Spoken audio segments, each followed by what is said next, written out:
Sziasztok! Ivet vagyok, és üdvözöllek titeket az új YouTube csatornámon, ahol szeretnék nektek bemutatni pár munkavilágával kapcsolatos fontosságot, ami szerintem alap lenne az oktatásba, de viszont nem tanítják, és sok munkavállaló, sok mindennel nincsenek tisztában, és ezáltal szeretném hozzátok közelebb hozni ezeket a dolgokat. Az első videómban szeretnék a szabadságokról beszélni. Ugye, aki elmegy dolgozni, ugye szabadság az jár neki. Körülbelül a 2/3-ával rendelkezik a munkáltató, a maradék 1/3-ával meg a dolgozó. Ez ugye el szokott térni így a munkahelyektől függően. Például ez a 2/3-ra úgy képzeljétek el, hogy amikor nyáron leállnak egy hétre, karácsonykor leállnak, és amikor adják ki. Ugye egy dolgozót 20 nap alapszabadság illet meg, ha nincsen gyereke, nem múlt el még 25, és nem jár neki a plusz szabadságok. Ha évközben lép be az a dolgozó, akkor arányosítani szokták a szabadságot. Ezt úgy szokták kiszámolni, hogy 20 nap az alap,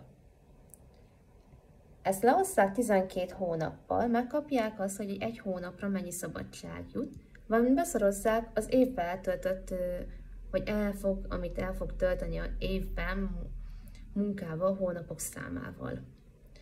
Azaz, ha mondjuk márciusban kezdett, akkor 9 hónappal fogják beszorozni, mert úgy tervez a cég, hogy 9 hónapot fog ebbe az évben ott dolgozni a munkavállaló. A 20 napon felül ugye vannak plusz szabadságok, pótszabadságok. Az egyik ugye a gyerekek után jár. Egy gyerekre 2 plusz szabadság jár per év, 2 gyerekre már 4 plusz szabadság jár per év, 3 vagy több gyerek esetén már 7 plusz nap jár per év.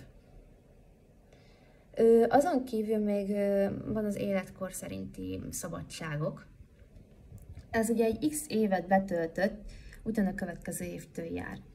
Ugye, ha azt jelenti, hogy mondjuk idén töltöd a 25-öt, akkor már következő évtől jár neked 1 plusz nap. 28 év esetén már 2, 31 év esetén már 3 plusz nap jár.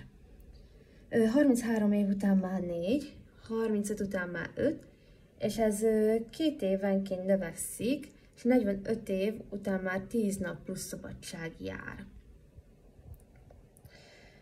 Abban az esetben, ha felmond a munkavállaló, időarányosan a cégnek ki kell adnia a szabadságokat.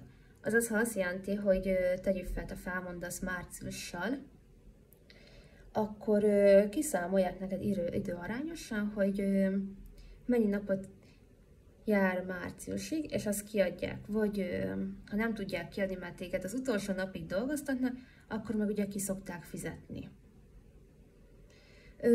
Nagyon szépen köszönöm a figyelmet, ha tetszett a videóm, vagy érdekesnek találtátok, akkor kövessetek be engem YouTube-on, valamint fel fogom tenni a videót TikTokra is, hogy mi hamarabb, vagy minél több emberhez eljusson